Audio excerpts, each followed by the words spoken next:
স্বাগত নিউজরুম সংলাপের সঙ্গে আছি আমি ফখরুল ইসলাম। খবর ও খবরের বিশ্লেষণ নিয়ে অনুষ্ঠানে ভার্চুয়ালি আমাদের সঙ্গে তিনজন অতিথিকে আমরা এর মধ্যে যুক্ত করেছি। আমাদের সঙ্গে যুক্ত আছেন মেজর জেনারেল অবসরপ্রাপ্ত মোহাম্মদ আলী শিকদার, নিরাপত্তা ও রাজনীতি বিশ্লেষক। আমাদের সঙ্গে যুক্ত আছেন ডাক্তার আনোয়ারুল ইকবাল, জনস্বাস্থ্য বিশেষজ্ঞ, সাবেক প্রধান মহামারী নিয়ন্ত্রণ ও প্রস্তুতি বিভাগ ICDDRB। এবং আমাদের সঙ্গে যুক্ত আছেন নুরুল ইসলাম হাসিব, বিশেষ প্রতিনিধি, বাংলাদেশ পোস্ট। আপনাদের তিনজনকে স্বাগত জানাচ্ছি। প্রিয় দর্শক, আপনারা থাকবেন আমাদের সঙ্গে পুরো আলোচনা। আমরা আলোচনা শুরু করব তার আগে আজ প্রকাশিত কয়েকটি পত্রিকার প্রধান প্রধান শিরোনাম শুরুতেই জানাতে চাই। আমার হাতে রয়েছে বাংলাদেশ প্রতিদিন। বাংলাদেশ প্রতিদিন আজ প্রধান শিরোনাম করেছে পশ্চিমবঙ্গে মমতার ভূমিধস জয়, বিজেপির বড় উত্থান, খড়কুটোর মতো উড়ে গেল কংগ্রেস বাম জোট, মোদির অভিনন্দন। পশ্চিমবঙ্গের নির্বাচনে তৃণমূল কংগ্রেস বিজয় লাভ করেছে, সরকার গঠন করতে যাচ্ছে, এটি নিয়ে প্রধান শিরোনাম।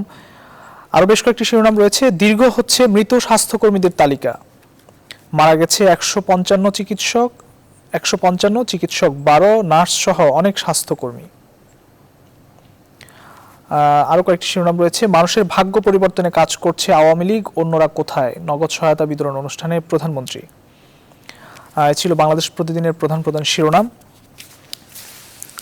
কালের কণ্ঠ শিরোনাম করেছে একই রকম শিরোনাম, মমতার হাতেই পশ্চিমবঙ্গ, স্থগিত আসনে হারলেও মুখ্যমন্ত্রী হতে পারবেন, বিজেপির 76 আসন।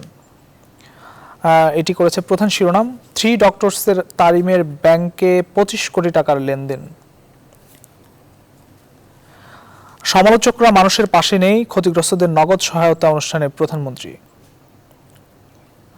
মমতার সরকারকে ঢাকার শুভকামনা। ছিল কালের কণ্ঠের শিরোনাম। ডেইলি সান শিরোনাম করেছে 2.3 million students worried about SSC exams. এটি প্রধান শিরোনাম করেছে শিক্ষার্থীদের নিয়ে। Vaccines to be procured at any cost, prime minister. Mamata loses to her X8 in Nandigram. ছিল পত্রিকাগুলোর প্রধান প্রধান শিরোনাম। আমরা আলোচনায় ফিরতে চাই। মেজর জেনারেল অবসরপ্রাপ্ত মোহাম্মদ আলী শিকদার, আপনাকে দিয়ে শুরু করতে চাই। পশ্চিমবঙ্গে, আমাদের প্রতিবেশী ভারতের যে পশ্চিমবঙ্গ, সেখানে আলোচিত যে নির্বাচন, বিধানসভা নির্বাচনে আবারও তৃতীয় দফায় যে তৃণমূল কংগ্রেস, তারা বিজয়ী হয়ে এসেছে। 213টি আসন এর মধ্যে পেয়েছে তাদের প্রধান প্রতিপক্ষ বিজেপি 73টি আসন পেয়েছে। এর আগে আমরা দেখেছি যে নির্বাচনের আগে বেশ আলোচনা হয়েছে, অনেক নাটকীয়তার পরে আসলে এই নির্বাচনের ফলাফল হাতে এসেছে এবং নন্দীগ্রামে মমতা ব্যানার্জি আসলে তিনি জয়ী হতে পারেননি। অনেক হিসাব নিকেশ রয়েছে আসলে বাংলাদেশের সঙ্গে তিস্তা যে চুক্তি, ন্যায্য হিস্যা, সেটি নিয়ে অনেক হিসাব নিকেশ রয়েছে। আপনার মন্তব্য দিয়ে শুরু করতে চাই, কি বলবেন? ধন্যবাদ আপনাকে। পশ্চিমবঙ্গের নির্বাচনটা আমার কাছে একজন পর্যবেক্ষক এবং বিশ্লেষক হিসাবে গত 1-1.5 মাস ধরে আমি অনুসরণ করছি, দেখছি, আমার কাছে খুবই ইন্টারেস্টিং লেগেছে বহুবিধ কারণে। এর যেমন তাৎপর্যের যে জায়গাটি আছে সেই জায়গা থেকে, এবং রাজনীতিতে যে হাস্য কৌতুক থাকে তার যে বিষয়াদি থাকে, আমোদে অনেক বিষয় থাকে নির্বাচনের অভিযানে, প্রচার প্রচারণার স্লোগানে, সেগুলো দেখেছি।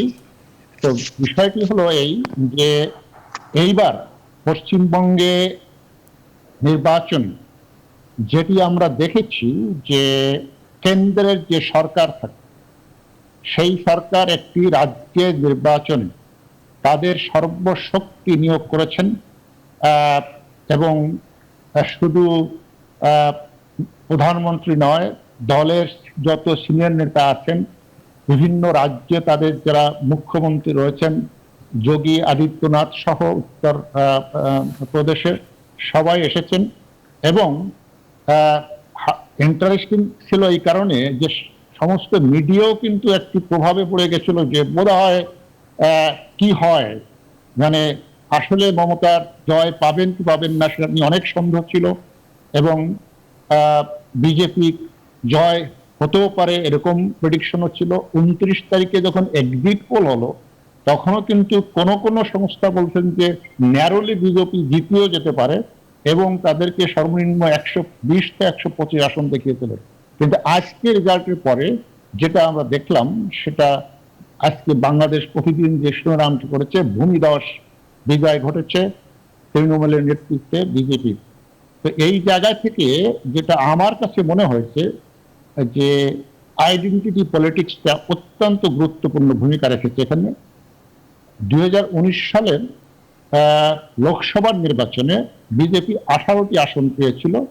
সেখানে কলকাতা শহর এবং আশেপাশের যে কেন্দ্রের যে আসনগুলো ছিল সেই আসনে প্রধানত বিজেপি প্রার্থীরা জিতেছিলেন লোকসভার আসনে। কিন্তু এইবার যে দেখলাম, চিত্রটি দেখলাম, কলকাতার শহর এবং তার আশেপাশের প্রায় সমস্ত সিটেই তৃণমূলের প্রার্থীরা জয়ী হয়েছেন। তাতে আমার কনক্লুশন এই যে বাঙালি যে সংস্কৃতি, এই সংস্কৃতি বড় একটা ভূমিকা রেখেছে তৃণমূলকে বিজয় করবার জন্য। এবং বাংলা কলকাতা শহর ভিত্তিক যে কলকাতার ভদ্রলোক আমরা বলি, সুশীল সমাজ বলি, তাদের একটা বড় ভূমিকা তৃণমূলের জয়ের পিছনে ছিল বলে আমাদের বিশ্লেষণে মনে হয়। এবং সেই জায়গা থেকে আমরা বলতে পারি যে তৃণমূল ভালো প্রচারে একটা কার্ড ব্যবহার করেছে এবং সেটা সফল হয়েছে যে তৃণমূল জয়ী হলে এই পশ্চিম বাংলা, বাংলার মানুষই শাসন করবেন, বাংলার লোকই থাকবেন। আর যদি বিজেপি জিতে যায়, নামে একজন বাঙালি মুখ্যমন্ত্রী হয়তো হবেন, কিন্তু ক্ষমতার নাটাই থাকবে দিল্লির হাতে এবং সেটা বাংলার মানুষের ভাগ্য উন্নয়নে কাজ করবে না। এরকম একটি প্রচারণা আমার মনে হয় রেজাল্ট দেখে যে এটি খুব সফলভাবে তৃণমূল কংগ্রেস মমতা করতে পেরেছেন। তবে এই জায়গায় একটি দেখারও বিষয় যে মমতা কিন্তু, যদি আপনি দেখেন যে নেতৃত্বের জায়গা থেকে, যেমন আমরা বলছি যে প্রধানমন্ত্রী নরেন্দ্র মোদী, অমিত শাহ, অন্যান্য সমস্ত বিগ শট বিজেপির তারা এসেছেন, কিন্তু ওই লেভেলের কিন্তু একাই মমতা ব্যানার্জি তাদেরকে ফেস করেছেন। সুতরাং সবকিছু যদি বিচার বিবেচনা করি, তাহলে দেখতে হবে যে অভূতপূর্ব, আনএক্সপেক্টেড, আনপ্রেডিক্টেবল একটি বিজয় হয়েছে মমতা বন্দ্যোপাধ্যায়। তবে আপনি যে একটা কথা উচ্চারণ করেছেন যে এই পশ্চিমবঙ্গের বিজয়ের ফলে বাংলাদেশের সাথে ভারতের সম্পর্কের কোন রকম কোন প্রভাব পড়বে কিনা বা কোন রকম হেরফের হবে কিনা, আমি দৃঢ়ভাবে বলতে চাই আমার অভিজ্ঞতা থেকে, পর্যবেক্ষণ থেকে, বিশ্লেষণ থেকে, যে কোনোভাবেই এই নির্বাচনের ফলাফল ভারত বাংলাদেশের সম্পর্কের কোন রকম হেরফের হবে না। কারণ মমতা ব্যানার্জির নেতৃত্বে তৃণমূল কংগ্রেস গত 10 বছর ধরে ক্ষমতায় পশ্চিমবঙ্গে আছে, আর প্রায় 7-8 বছর ধরে দ্বিতীয় টার্ম চলছে, বিজেপির ক্ষমতায় আছে। এর মধ্যে আমরা দেখেছি সম্পর্কটা ভারত বাংলাদেশে যে জায়গায় এসে পৌঁছেছে, সেটি আমরা যারা 71 দেখেছি, মুক্তিযুদ্ধ করেছি, তারা যখন দেখেছি যে 71 সালে ভারত বাংলাদেশের সম্পর্কটা যে জায়গায় গিয়েছিল, মোটামুটি সেই জায়গায় গিয়েছে। তবে একটি রিটার্ন, যদি আমরা বলি, ইংরেজিতে বলে রিটার্ন, যেটা তিস্তা নিয়ে আছে, সেটি এখন পশ্চিমবঙ্গের রাজনীতিতে একটা পলিটিক্যাল অস্ত্র সব পার্টির জন্য, এবং ভোট ব্যাংকের একটি অস্ত্র হিসেবে ব্যবহৃত হচ্ছে। আসলে এই তিস্তা চুক্তির ওয়াটার শেয়ারিং, ভাগাভাগি, কলকাতার বন্দরের নব্যোদয় ইত্যাদি কথাবার্তা বলা হয়, এটি এক ধরনের রাজনৈতিক বক্তব্য। আসলে এটি তৃণমূল কংগ্রেস অত্যন্ত সফলভাবে একটি সংখ্যক ভোট ব্যাংকে খুশি করবার জন্য বা তাদের ভোটটা নিশ্চিত করবার জন্য এই তিস্তা বিষয়টি ইউজ করেছেন, এবং তিনি নির্বাচনের সময় বলেছিলেন যে জল টল দেয়া হবে না। সুতরাং সেই জায়গায় তিনি আছেন, সেই জায়গায় কোনো পরিবর্তন হয়নি। এবং আমি মনে করি এটা পরিবর্তন খুব সহসায় মমতা করবেন না। কারণ হলো যে রিয়েল পলিটিক্স যেটাকে বলা হয়, অর্থাৎ ভোটের রাজনীতি, ক্ষমতার রাজনীতি, সেটাই কিন্তু সব জায়গায়, সব দেশে সবসময় মুখ্য ছিল, এখনো মুখ্য আছে। এটা বাংলাদেশের, ভারতের বেলায় প্রযোজ্য। তবে আমাদের জায়গা থেকে বাংলাদেশের নাগরিক হিসাবে ভারতে কোন দল জিতলো না জিতলো সেটা ভারতের ইন্টারনাল বিষয়। আমরা ভারতের যে গণতান্ত্রিক যে ব্যবস্থা, সেই গণতান্ত্রিক অধিকার প্রয়োগ করে ভারতের জনগণ যাদেরকেই জিতাবেন, যারাই জিতবেন, তাদের আমরা শুভকামনা করব, এবং তাদের আমাদের প্রত্যাশা হবে যে ভারত বাংলাদেশের সম্পর্কটা যেভাবে এগোচ্ছে সেটা যেন অব্যাহত থাকে। জি, ধন্যবাদ। আমরা আসবো আপনার কাছে। আমাদের সঙ্গে ইতিমধ্যে যুক্ত হয়েছেন জয়ন্ত ঘোষাল, কলকাতা থেকে যুক্ত হয়েছেন, সিনিয়র সাংবাদিক। আপনাকে স্বাগত জানাচ্ছি। আমরা আপনার কাছে আসবো পশ্চিমবঙ্গের যে নির্বাচন সেটি নিয়ে আমরা আপনার পর্যালোচনা, আপনি কতটুকু দেখলেন, বা আবার তৃতীয় দফায় যে ক্ষমতা আসলে তৃণমূল কংগ্রেস, সেটি নিয়ে আপনার ব্যাখ্যা আমরা শুনবো। নুরুল ইসলাম হাসিব, আপনার কাছে একটু আসতে চাই। আপনি কূটনৈতিক বিটের একজন রিপোর্টার, একই সঙ্গে তৃতীয় দফায় তৃণমূলের উপরে আস্থা রাখলো পশ্চিমবঙ্গের মানুষ। অনেক টান টান উত্তেজনা ছিল, প্রতিপক্ষ যারা ছিল তারা জয়ের আভাস দিয়েছিল তারা তাদের প্রচারণায়। আপনার কাছে সংক্ষেপে একটু বিশ্লেষণটুকু জানতে চাই, সংক্ষেপে। সংক্ষেপে বললে এই ফলাফলটা আমার কাছে এক্সপেক্টেড, এটা কখনোই আনএক্সপেক্টেড ছিল না। যে কোনো মূল্যেই মমতা আসতো। এর প্রধান কারণ হচ্ছে যেটা মেজর জেনারেল শিকদার উনি তার বক্তব্যে কিছুটা বলেছেন, যে আপনার বিজেপির যে বিষয়টা ছিল, যে বিজেপির কে ওখানকার মুখ্যমন্ত্রী বা কলকাতার প্রধানমন্ত্রী কে হবেন সেই জায়গাটা কিন্তু পরিষ্কার না। এটা একটা বড় ব্যাপার ছিল, যেটা আমরা কিন্তু বাংলাদেশেও লাস্ট জেনারেল ইলেকশনে দেখেছি। যখন আপনার এই বিএনপি তার অপোজিশন নিয়ে একটা বলয় করেছে, তখন কে ওখান থেকে প্রধানমন্ত্রী হবে সেই প্রশ্নের কিন্তু তারা উত্তর দিতে পারেনি, এবং সেটা কিন্তু একটা বড় ইস্যু ছিল, এবং ওখানে তো এটা সাংঘাতিক ইস্যু ছিল। এবং যে কারণে মমতা ব্যানার্জি, কারণ ওখানে আপনার মমতা ব্যানার্জি সে ওখানকার নেত্রী, স্থানীয় নেত্রী। আপনি একটা জিনিস মাথায় রাখতে হবে, ওটা একটা স্থানীয় নির্বাচন, ভারতের কনটেক্সটে একটা রাজ্যের নির্বাচন। সেই ক্ষেত্রে আমাদের দেশের এখানে এই সম্পর্ক এই ধরনের প্রশ্নগুলোই অমূলক, যে সেখানে কি হবে না হবে। কিন্তু প্রশ্নটা আসছে আপনার একটা কারণে, যেটা হচ্ছে যেহেতু আপনার তিস্তার একটা ব্যাপার আছে, কিন্তু তিস্তার ব্যাপার নিয়েও কিন্তু আমাদের ওখানে তার সাথে আমার কোনো কথা নেই। আমাদের কথা হবে দিল্লির সাথে, তাই না? ঢাকার সাথে দিল্লির কথা, সেটাই হচ্ছে আপনার কূটনীতিক নিয়ম। কিন্তু যেহেতু আপনার ওপার বাংলা বাঙালি, আমরা বাঙালি, আমাদের সাথে সম্পর্ক আসলে বিভিন্নভাবে জড়িত। তো এই কারণে আবার ওই বিষয়গুলি আবার তাদের সাথে আমাদের এক ধরনের এনগেজমেন্ট চলে আসে। আমি আপনার প্রেক্ষাপটটা বললাম যে আইডিয়াল সিচুয়েশন হচ্ছে যে তার সাথে আমার কোনো কিছু হওয়ার কথা ছিল না, আমি তো বুঝবো কেন্দ্রের সাথে। কিন্তু বাস্তবতা হচ্ছে যে আমরা দুই বাঙালি, আমাদের শিল্প সাহিত্য থেকে শুরু করে যোগাযোগ সবকিছু এমন ভাবে নিবিড় ভাবে জড়িত যে আপনার এটা মনে হবে যে আপনার এটা বাংলাদেশে ওটাই আর একটা দেশের নির্বাচন হচ্ছে, এরকম একটা ব্যাপার। তখন আর রাজ্য বিষয়টা কাজে লাগে না আর কি। তবে একটা বিষয় হচ্ছে যে আমি যেটা বলেছি যে আপনার এখানে যেহেতু মমতা ব্যানার্জি যেটা ওখানকার লোকাল যে জিনিসটা মেজর জেনারেল শিকদার উনি ব্যাখ্যা করেছেন, সেটাই আসলে অনেক বড় কাজ করেছে। এবং তার অপোজিটে ওখানে লোকাল কোনো নেতা বা নেত্রী ছিল না যে হচ্ছে আপনার ওখানকার মুখ্যমন্ত্রী হবে মানুষ বা তাকে দেখতে পারে। তো সেক্ষেত্রে আপনার ওই রকম কাজে লাগিয়েছে, যে ওটা একটা ভিনদেশী ব্যাপার ছিল, যে মমতা ব্যানার্জি হচ্ছে বাঙালি, অন্য কেউ আসলে সেটা একটা ভিনদেশী ব্যাপার। মানে সেই বিষয়গুলো আসলে খুব বড় আকারে কাজ করেছে। আরেকটা হচ্ছে বিজেপি কিন্তু ওখানে যে খুব শক্ত অবস্থানে বা 2016-তে অনেক আসন ছিল, এবার দিতে যাবে বিষয়টা তাও না। তো সেই হিসেবে বিজেপির কিন্তু একটা গেইন আছে, সে কিন্তু এবার অনেক আসন পেয়েছে, সেটাও একটা বিষয় আর কি। তবে তিস্তার হচ্ছে না সেটা মোটামুটি নিশ্চিত। কারণ হচ্ছে আপনার মমতা ব্যানার্জির, আপনি জানেন ওখানে ভারতের যে সাংবিধানিক বাধ্যবাধকতার যে ব্যাপারটা আছে, এবং এই নির্বাচনের পরে তো বিজেপির সাথে তার আরো খারাপ সম্পর্ক হবে স্বাভাবিক কারণেই। কারণ এই নির্বাচনটা আপনার খুব কঠিন নির্বাচন ছিল, নির্বাচনী যে ক্যাম্পেইন গুলা ছিল।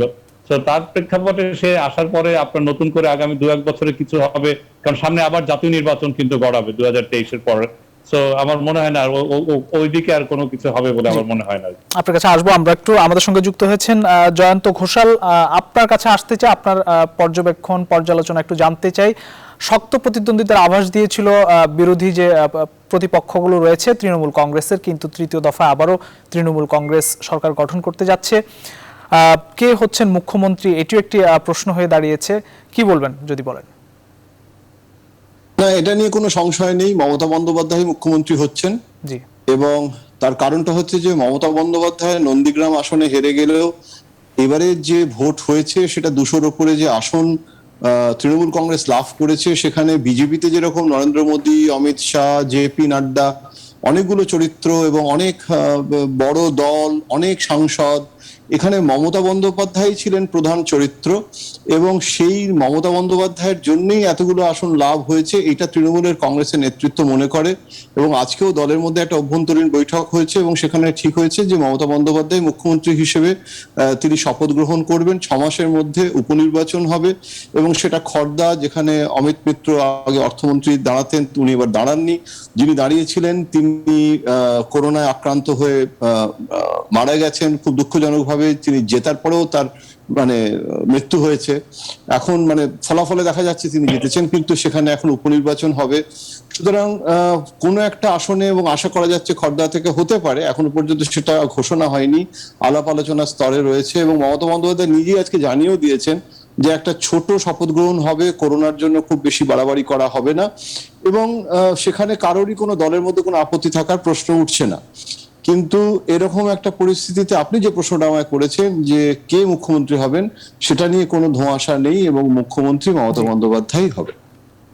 কিন্তু আমরা যে বিরোধী পক্ষগুলো রয়েছে সে তাদের কিন্তু অনেকটা শক্ত প্রতিদ্বন্দ্বিতার যে আভাস আমরা দেখলাম তাদের যে প্রচারণায়, কিন্তু এরপরে যে জনপ্রিয়তা আসলে তৃণমূল কংগ্রেস এগিয়ে গেল, এ নিয়ে আপনার কোনো পর্যবেক্ষণ আছে কিনা? না, দেখুন বিজেপির যে শ্রীবৃদ্ধি, সেটা বিজেপির কনটেক্সটে দেখতে হবে। যখন সিপিএম শাসক দল ছিল তখন মমতা বন্দ্যোপাধ্যায় বিরোধী দল হয়েছিলেন, এবং একদিনে নয় অনেক সময় লেগেছিল ক্ষমতাচ্যুত করতে, এবং উনিও কিন্তু একটা কনভিকশন ছিল, সিঙ্গেলনেস অফ পারপাস ছিল, এবং উনি সিপিএম কে ক্ষমতাচ্যুত করেই ছেড়েছিলেন। পশ্চিমবঙ্গে দীর্ঘদিনের কমিউনিস্ট যে শাসন, সেই শাসনের অবসান, 34 বছরের শাসনের অবসান ঘটিয়েছিলেন। তারপরে মমতা বন্দ্যোপাধ্যায় যখন এলেন, তখন কংগ্রেস আর সিপিএম এর হওয়ার কথা ছিল প্রধান মানে বিরোধী দল বা প্রধান প্রতিপক্ষ, কিন্তু সেটার জায়গায় দেখা গেল যে বিজেপি মাত্র 3টে এমএলএ, 3টে বিধায়ক বিধানসভায় রয়েছে, সেখানে আজকে এই জায়গায় সে মানে তার 80-র উপরে প্রায় 100 ছুঁই একটা এমএলএ সংখ্যা হয়ে গেল। সুতরাং যদি রাজনৈতিক মানে ক্ষমতা দখলটা একটা জিনিস, কিন্তু যদি লং টার্ম পার্সপেক্টিভে দেখা যায়, তাহলে বিজেপির কিন্তু সাংঘাতিকভাবে শতকরা ভোট বেড়েছে, শ্রীবৃদ্ধি হয়েছে। কিন্তু সমস্যা হলো যে বিজেপি এই ভোটটাকে এমন একটা হাইপার জায়গায় নিয়ে গেছে যে সারাক্ষণ নরেন্দ্র মোদী এসে বলে গেছেন যে দিদি তুমি তো হেরে গেছো। তারপরে অমিত শাহ বলেছেন যে আর কি বার 200 কি পার, মানে এর পরের বারে আমরা 200 ক্রস করছি। লোকসভা নির্বাচনে 18টা আসন পাওয়া, সেই শতকরা ভোটের ভিত্তিতে বিধানসভা নির্বাচনটা তারা ভেবেছিলেন, কিন্তু লোকসভা নির্বাচন আর বিধানসভা নির্বাচন সবসময় এক হয় না। তাহলে তো কেজরিওয়াল দিল্লিতে জিততো না, 9টা দিল্লির আসনে বিজেপি জেতার পরে কেজরিওয়াল মুখ্যমন্ত্রী হয়ে গেল। সুতরাং এটা আজকের ঘটনা নয়। আমি অতীতে নরসিংহ রাও যখন প্রধানমন্ত্রী হয়েছিলেন তখনও দেখেছিলাম যে অন্ধ্রপ্রদেশে তার নিজের রাজ্যে এনটি রামারাও বিরোধী দলের নেতা জিতে গেছিলেন। সুতরাং কেন্দ্র এবং রাজ্যের যে আঞ্চলিক ভোট, সেটা অনেক সময় অনেক রকমের হয়, কিন্তু বিজেপি একটা খুব শক্তিশালী প্রতিপক্ষ, এটা কিন্তু মমতার জন্য একটা চ্যালেঞ্জ হয়ে গেল। এবং মমতাকে এখন কিভাবে মমতা এগোবেন, কেননা এটা যখন যদি নরেন্দ্র মোদী আজকে জিততেন, মানে বিজেপি যদি জিততো, তাহলে আমরা বলতাম যে লোকসভা নির্বাচনে নরেন্দ্র মোদী এই পশ্চিমবঙ্গের বিজয়কে হাতিয়ার করে লোকসভা নির্বাচনে যাবে। তাই যদি হয়, এবং দেশের আর্থিক সংকট, করোনা ম্যানেজমেন্টের সমস্যা সবকিছু ভুলে গিয়ে এখন এটা হবে। কিন্তু এখন যখন মমতা জিতে গেছে এবং 200-র উপরে মমতাই পেয়ে গেছে, তখন তার উল্টোটা সর্বভারতীয় ক্ষেত্রে মোদী বিরোধী যে বিরোধী রাজনীতি, কারণ আজকে সমস্ত গোটা দেশের যারা বিরোধী নেতা, তামিলনাড়ু থেকে স্ট্যালিন, উত্তরপ্রদেশ থেকে অখিলেশ, মহারাষ্ট্র থেকে শরদ পাওয়ার, দিল্লি থেকে কেজরিওয়াল, সবাই ফোন করতে শুরু করেছেন। এবং ইউপিএ, যেটা সোনিয়া গান্ধী চেয়ারপারসন, সেটার একটা রিভাইভালের রাহুল গান্ধীও টুইট করেছেন, রাহুল গান্ধী ফোনও করেছিলেন পরে। সুতরাং সমবেতভাবে এটা কিন্তু নরেন্দ্র মোদীর পক্ষে একটা বিড়ম্বনার কারণ নিশ্চয়ই হতে পারে। কিন্তু এখানে একটা জিনিস যেটা পশ্চিমবঙ্গে আমি আলোচনা শুনছিলাম, যেটা হয়েছে যে বাঙালি আইডেন্টিটি, এই বাঙালি আইডেন্টিটিটা এখানে কেন হয়েছে, যে বিজেপির একটা অঙ্কে মস্ত বড় ভুল হয়েছে, যে বিজেপি ভেবেছিল যে কংগ্রেস এবং সিপিএম এর সাথে সিদ্দিকির যে ইন্ডিয়ান সেকুলার ফ্রন্ট, যেটা হায়দ্রাবাদের ওয়েসি আর সিদ্দিকি, মানে মুসলিম লীগের পর পশ্চিমবঙ্গে এই প্রথম মুসলমানদের জন্য একটি পৃথক রাজনৈতিক দল গঠন, এবং সেই দল মুসলিম ভোটের একটা বড় অংশে থাবা বসাবে, যেটা অসমে এই রাজনীতিটা সুফল দিয়েছিল বিজেপিকে, এবং হায়দ্রাবাদে দিয়েছে, উত্তরপ্রদেশে দিয়েছে। অর্থাৎ একটা মুসলিম আলাদা আউটফিট করে দিয়ে মুসলিম ভোটটাকে ভেঙে দেওয়া, কেননা পশ্চিমবঙ্গে কিন্তু প্রায় শতকরা 30% মুসলমান ভোট আছে, এবং তাহলে আর বাকি যে 70%, সেই 70%-এর একটা হিন্দু ভোটের কনসলিডেশন হবে জয় শ্রীরাম ধ্বনি দিয়ে। কিন্তু মমতা বন্দ্যোপাধ্যায়কে আমি এখানে বলবো যে পশ্চিমবঙ্গের রাজনীতিতে 10 বছরে যে অনেক সাংঘাতিক সবকিছু ভালো হয়ে গেছে, এটা আমি মনে করি না, এবং অ্যান্টি ইনকামবেন্সি যথেষ্ট ছিল। কিন্তু বিজেপির এই ওভারডু করাটা, অনেক সময় রান্নার সব আয়োজন থাকে, নুন বেশি হয়ে গেলে আর খাওয়া যায় না, এখন এই যে একটা ধারণা হলো যে দিল্লিতে anti Romeo squad, Yogi Adityanath এসে বলছেন যেখানে পশ্চিমবঙ্গে যদি বিজেপি ক্ষমতায় আসে আইন করে অ্যান্টি রোমিও স্কোয়াড হবে। এই যে নাগরিকত্ব বিল আমরা সঙ্গে সঙ্গে প্রথম ক্যাবিনেটে প্রথম সিদ্ধান্ত নেব। এখন এগুলো কিন্তু এর যে পশ্চিমবঙ্গে এটা কি প্রতিক্রিয়া হতে পারে, এটা যে উল্টে হিতে বিপরীত যাকে বলে সেটা কাউন্টার প্রোডাক্টিভ হবে, সেই সব অঙ্কগুলোতে অনেক গরমিল হয়ে গেছে। এইগুলো গরমিল হয়ে যায়, তাতে এই পরিণতিটা হয়েছে বলে আমার মনে হয়। অসংখ্য ধন্যবাদ। আপনার কাছে আরেকবার আমরা আসবো। আমাদের সঙ্গে একজন জনস্বাস্থ্যবিদ রয়েছেন, ডাক্তার আনোয়ারুল ইকবাল। আপনার কাছে আসতে চাই যে আজকে করোনা প্রসঙ্গ নিয়ে কথা বলবো আপনার কাছে। করোনার সংক্রমণ আসলে আমাদের প্রতিবেশী দেশ ভারতে যে ভয়াবহ পরিস্থিতি, সেখানে আমরা যে পরিসংখ্যান দেখছি যে বলা হচ্ছে যে বিশ্বে মোট আক্রান্তের 40% বেশি এখন ভারতে। প্রতিদিনই 3000 বা তার কাছাকাছি মানুষ মৃত্যুবরণ করছে করোনায়। দুঃখজনক একটি ঘটনা। 24 ঘন্টা বাংলাদেশে আসলে এখন কিছুটা কমতে শুরু করেছে। এটি কি লকডাউনের কিছুটা ফল আমরা পেতে শুরু করেছি কিনা? এদিকে আজকে একটি সংবাদ সম্মেলন করেছে ঢাকা বিশ্ববিদ্যালয়ের মাইক্রোবায়োলজি বিভাগের একজন অধ্যাপক। তিনি বলছেন যে করোনা লকডাউন যদি বাড়ে সামনের দিনগুলোতে তাহলে জনস্বাস্থ্য ব্যবস্থা ভেঙে পড়ার একটা আশঙ্কা করছেন। এক্ষেত্রে আসলে তিনি নন কোভিড যে রোগী রয়েছে তাদের ক্ষেত্রে আসলে তাদেরকে ইঙ্গিত করে এই কথাটি বলেছেন। কি বলবেন? জি ধন্যবাদ, আপনি অনেক বড় প্রশ্ন করেছেন। আমি আসলে একটু আপনাকে তথ্য দিয়ে একটা উদাহরণ দিচ্ছি। আমরা জানি যে স্প্যানিশ ফ্লুতে আপনার 5 কোটি লোক মারা গেছে, ঠিক তো? কিন্তু তার কিন্তু 1/3 মরেছিল কিন্তু ভারতবর্ষে, এবং সেটা দ্বিতীয় ঢেউতে। আমরা এতক্ষণ ইলেকশন নিয়ে আলোচনা করছিলাম, সব ঠিক আছে, কিন্তু মানুষের জীবন কিন্তু বিপন্ন। ঠিক আছে, আজকে ভারত এত শক্তিশালী একটা দেশ in terms of medical technology, oxygen production, vaccine production, তারপরেও কিন্তু তারা সামাল দিতে পারছে। কেন পারছে না?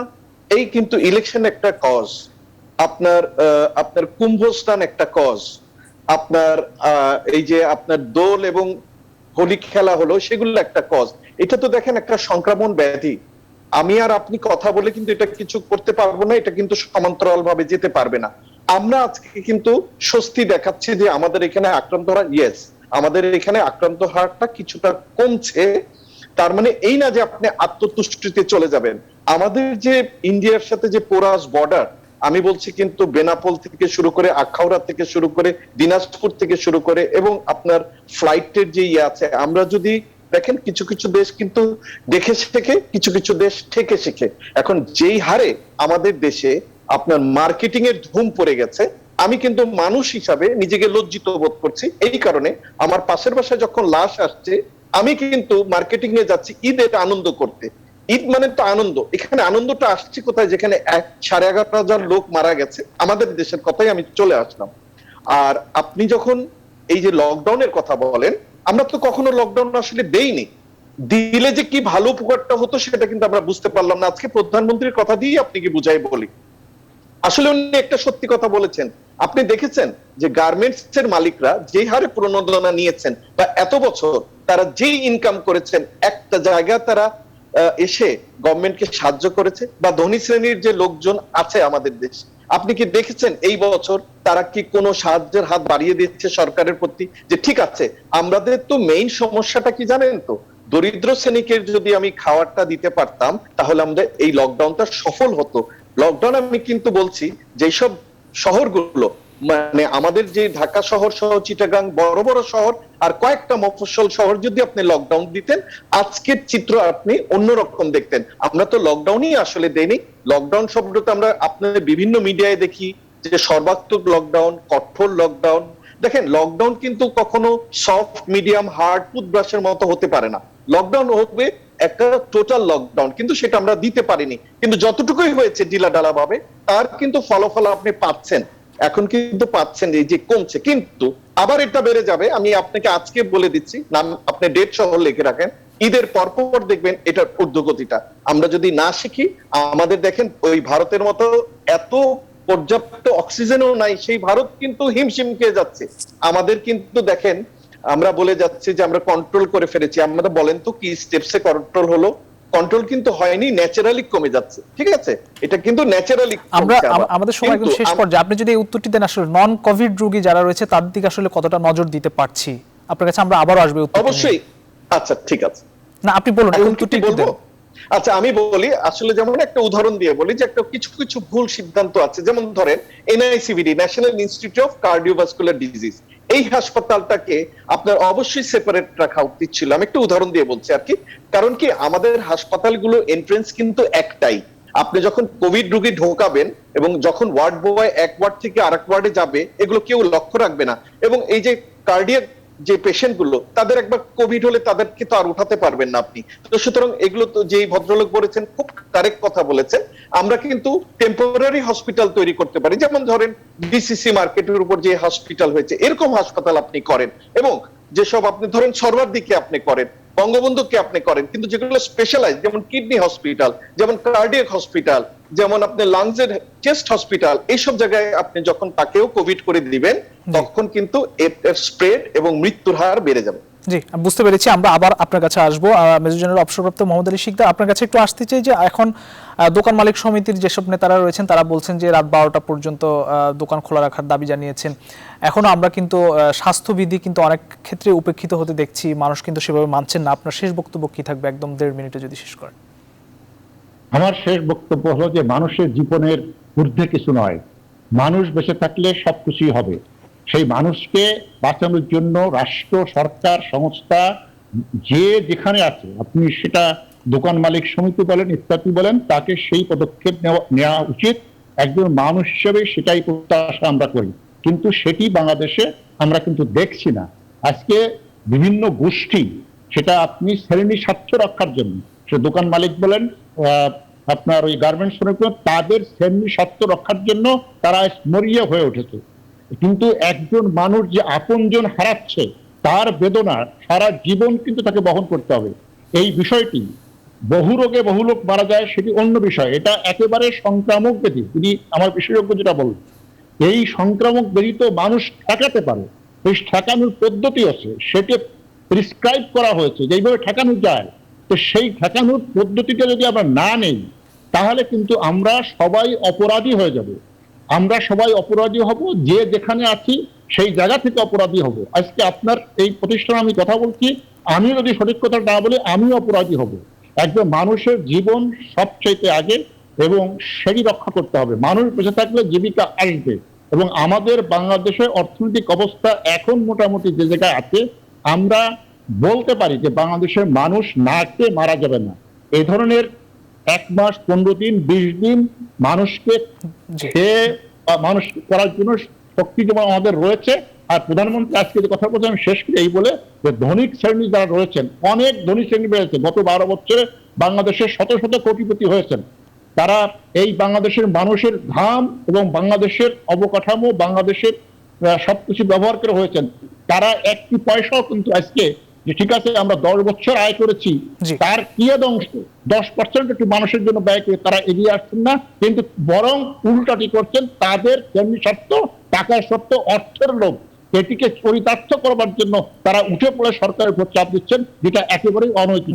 জি, ধন্যবাদ।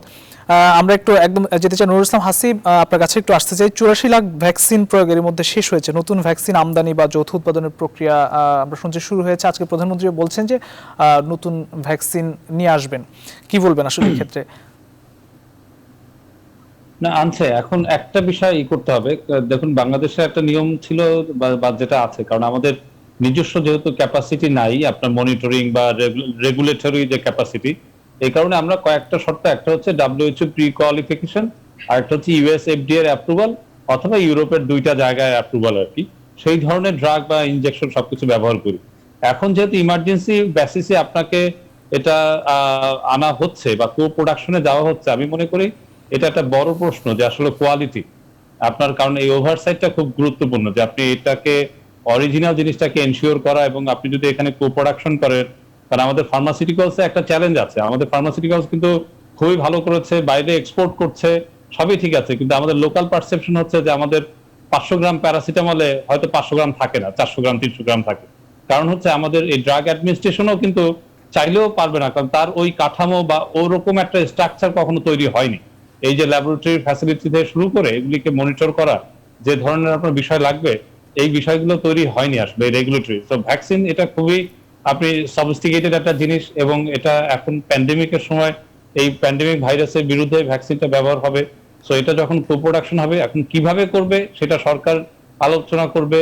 এই আনোয়ার ইকবাল ভাই বা যারা বিশেষজ্ঞ আছেন তারা দেখবেন, এবং দরকার হলে সেখানে যদি WHO কে অ্যাপ্রুভাল মানে এনগেজ করা লাগে, কিংবা ICDDRB বা যারা আছে আর কি, এটা তাদেরকে এনগেজ করে হলো, আমার মনে হয় এটা একটা বড় প্রশ্ন সামনে, যে আপনি জি। এই কোয়ালিটিটা আপনার এনশিওর করতে হবে।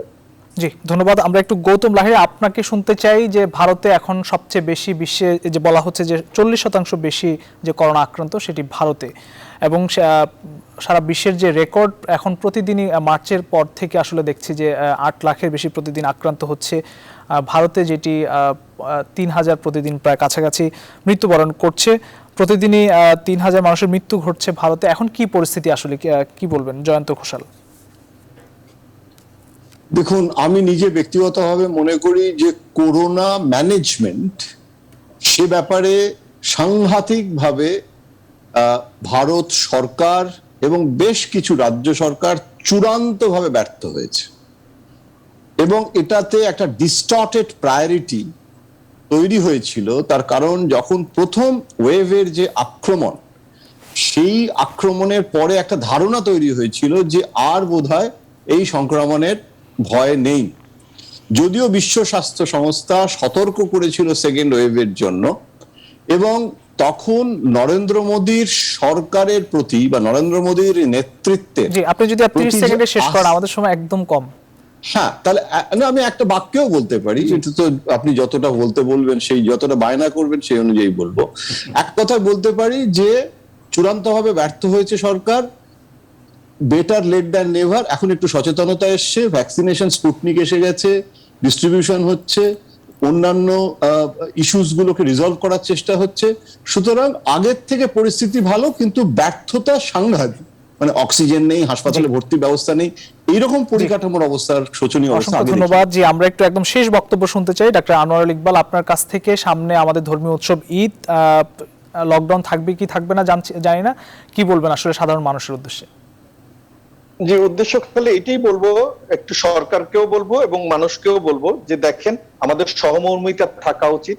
একটা ঈদ আপনার লাইফ থেকে চলে গেলে আবার কিন্তু আসবে, কিন্তু আপনার জীবনটা চলে গেলে আর আসবে না। রতন টাটার একটা উদ্ধৃতি দিয়ে বলি, 2020 এবং 2021 সালের প্রধান অর্জনই হচ্ছে জীবন। এবং আমাদের যেটা উচিত, আমাদের মাস্ক পরা উচিত, এবং এটা বাধ্যতামূলক করা উচিত। এবং গভর্নমেন্ট সবসময় নরম থাকলে তো হবে না, এটাকে একদম আপনার মাস্ট একটা কাজ করতে হবে, মাস্কটা পরানো। এবং বিদেশ থেকে যারা আসছেন, সেটা ইয়ারে হোক বা বর্ডার থেকে হোক, 14 দিনের কোয়ারেন্টাইন, এই 14 দিনের কোয়ারেন্টাইনের সাথে কোনো কম্প্রোমাইজ হওয়া যাবে না। জি, আমাদের সময় একদম শেষ। অসংখ্য ধন্যবাদ আমাদের সঙ্গে যুক্ত থাকার জন্য জয়ন্ত ঘোষাল, নুরুল ইসলাম হাসিব এবং ডাক্তার আনোয়ারুল ইকবাল, একই সঙ্গে মেজর জেনারেল অবসরপ্রাপ্ত মোহাম্মদ আলী শিকদার। আপনাদের চারজনকে ধন্যবাদ জানাচ্ছি। প্রিয় দর্শক, নিউজরুম সংলাপ আজ এ পর্যন্তই। আগামীকাল আবারও দেখা হবে একই সময়। শুভরাত্রি।